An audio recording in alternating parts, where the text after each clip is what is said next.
Let's give thanks to the man who brings us the weather forecast. Every day we are on the air here on the Breakfast Club, well, just about every day except for a few. That is Mr. Thanksgiving, Pat Pagano. Good morning, Pat.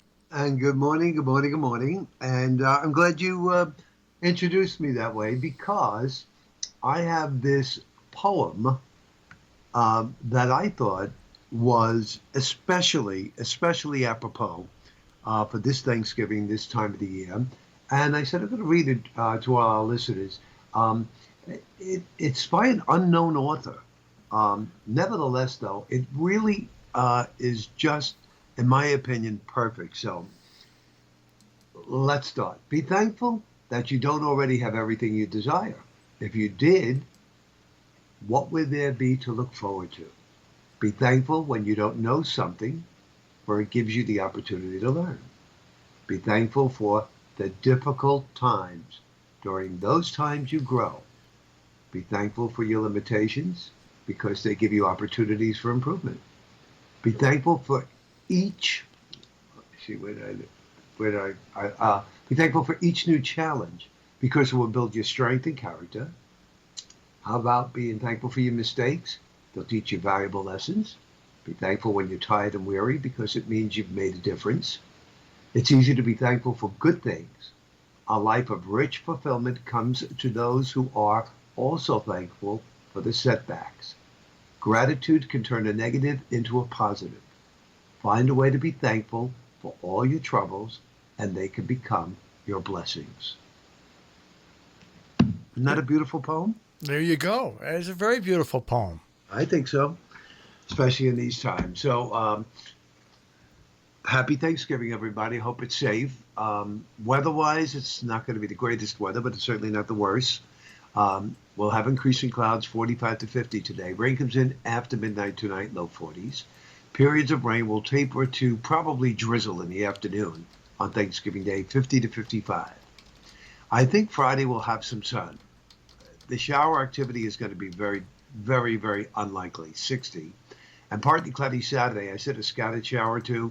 Now I think it's just going to be partly cloudy, mid-50s. And Sunday will be sunny with highs in the mid-50s. So relatively mild weather through much of the weekend, including tomorrow, which will rain, but it'll be mild. Rain and mild. Yeah. What do you think the temperatures will be? I would say in the mid-50s. Not mild enough for me. Well, it will be next month, and that's only next week. If it gets to 60 and rain, I feel just a whole lot better about it. Well, you watch the thermometer and report back to us on Monday. I'll forget it by Monday. I'll forget it by Friday. Exactly.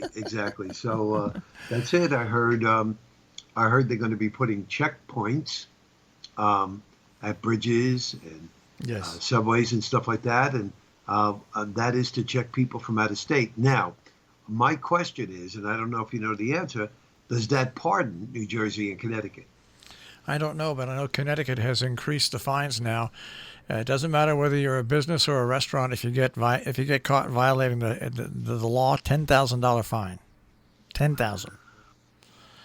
I don't know how they're going to do all this. I think this is more to try to scare people into staying home than actual enforcement. It's really hard to enforce it. It's going to, you got to be very lucky if you're a state police officer in any of the states trying to enforce it, where you have a solid case or anything like that. So I think it's more of just another way of saying, please stay home, don't travel. But they put especially for restaurants that break the rule, they put teeth in it. But they figured they can't put teeth in it for just the restaurants if they also don't put teeth in it for private individuals. But I really think if you're a private individual, I can't see a state police officer pulling you over and fining you $10,000 on Thanksgiving for going visit your family. I could be wrong, but I just think it's bluster to try to keep people off the roads, and it's smart bluster. It's a more stringent way of saying, please keep these celebrations as small as possible. So but because I don't think there's any way you can enforce it in between New York and Connecticut, in between New York and Massachusetts, in between Connecticut and Massachusetts, and in between New York and New Jersey. I just think it's impossible. In New York and Pennsylvania, I think it's really impossible to enforce it along state lines. Maybe inside the state, you know what I mean? Well, Right, inside the right. state, you can enforce it, but like where I live, and like where you live, because there's a lot of people that are traveling interstate normally anyway. Where you live, I mean, you got the Tappan Zee Bridge, then you've got the bridges across the Hudson River. I mean, so I think it's community by community is what I think is going to be. So, but I know that I won't have to worry about it because I'll come in the morning and I'll leave and go home and then there's football on at 1, 4, and I think 7:30 or 8 o'clock at night. Yeah, so that's what you'll be doing, and of course I'll be going to Long Island and back. But again, it's a small gathering, seven, so that should be okay. And, And and and you're not leaving the state. You're not crossing the lines and going I'm into not another fussing. state. No, I'm So, not leaving the state. so I would prefer to stay home, but the family expects you to be there. Um, you know, and and that's it. So we just take the necessary precautions and be safe and go from there. That's my point. And there's nothing more that we could do. Um, we all could hope that things get a lot better by Christmas. My feeling is I doubt it. I don't want to be a pessimist, but you know as well as I do that within the next 2 weeks, the numbers have to go up. I'm not saying they're going to spike or be outrageous, but you know they have to go up because of Thanksgiving. Then the big question is you have a couple of weeks after that to Christmas. So will they come down? So no one knows for sure. No one knows for sure. But, you know, the vaccine is supposed to be released when, like the December 10th or 11th. yeah, but At least, the general population is not going to see no, it until right. But the springtime. frontliners will. Yeah, the frontliners are, but the general population won't see it until April, probably April and May. So is when they'll start vaccinations, and then they figured they can vaccinate 20 million people a week. That would mean if you want to do the whole 300 million population, you'd need about 10 to 12 weeks to get the because everybody needs two shots of these Right, two right. shots. So it's going to take, even at the fastest hyperspeed, whatever they want to call it, rollout, it's going to take 90 to 120 days to roll it out to everybody in the United States. So, but at least the percentage of people that say they'll take the vaccination are going back up. It's now back Right. up. It People was are getting more confident. it Right. was it was down around 50%, a little under 50%. Now it's up around 60%. So we'll see what happens there. But before we wrap up, I have a couple of Halloween quotes that are my favorite. Okay, Okay. and they deal with Halloween. One's from Irma Bombeck. Now most of you people don't know who But Irma Halloween. Bombeck is. You What? mean Thanksgiving? Thanksgiving, yeah. Oh, Pardon me. Did I say Halloween? yeah. Jeez, well, I mean Thanksgiving. Irma Bombeck, a food writer, food critic, everything like that. Her quote is, "I come from a family where gravy is considered a beverage." Okay, that's from Irma Bombeck. But my favorite quote comes from none other than Jon Stewart. You know, remember Jon Stewart? He's the one that made The Daily Show famous. And his quote, let me find it here, is just very funny. Okay, and unfortunately very true. Here's Jon Stewart's quote on Thanksgiving. "I celebrated Thanksgiving the old-fashioned way. I invited everybody in my neighborhood to my house. We had an enormous feast, and then I killed them all and took their land." Jon Stewart. Now, Very nice. now it is funny, and unfortunately, it turned out to be true. But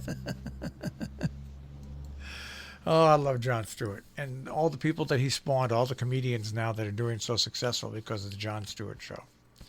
Amazing how one person can you're looking at the new host of the Daily Show who's gotten very famous, Stephen Colbert, who's very famous, John Oliver, who is also very successful and famous. I mean, you could go down the people that worked on his show that all made it really big. Oh, Louis Black made it huge. It's amazing And what how. is he doing now? Who? Jon Stewart? Jon Stewart. He's Yeah. with his wife. They've got a big farm where they take in rescue animals. He's doing various projects. He produces a lot of shows. He's a producer for a lot of shows, and he's done some voiceover and stuff, work like that. But that's what he's done. I think it's kind of cool. You know, he's still staying involved in the production end of it and stuff like that. So That's great. and he and his wife have that farm in upstate New York, and they take in rescue animals. That's very nice. Yeah, yeah, it's a Very, very nice. yeah. So that's what, and also he fought like hell for the 911 responders to get Congress, if you remember, to extend the protection for all those first responders that went into the Twin Towers. He showed up and basically embarrassed congressmen and senators into keeping that bill going to support these firefighters and police officers and other first responders, EMS, that were killed at the World Trade Center. So he does not have a life that is wasted. That's just for sure. That's great. That is great. Now, who won Dancing with the Stars? Do you know? Yeah,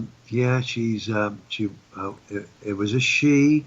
I think I think she was from The Bachelorette. Yeah, she was from The Bachelorette. You really weren't into Dancing for the Stars this year. Not this year at all. I watched the finale this week. Derek did a solo dance routine by himself that was comparable, if not even much more creative than Gene Kelly's Dancing with the Rain or any of the routines that Fred Astaire has done. There's no doubt in my mind that he is the Fred Astaire of the 21st century. There's no doubt. He is phenomenal. I'm not wild about his attitude and personality. I think since he had, he's been judging and everything like that, he's become a little bit snooty, but aside from the dancing, can't take it away from him, and the choreography, phenomenal. I guess there's nothing wrong with being a little snooty. Yeah. Yeah. Yeah.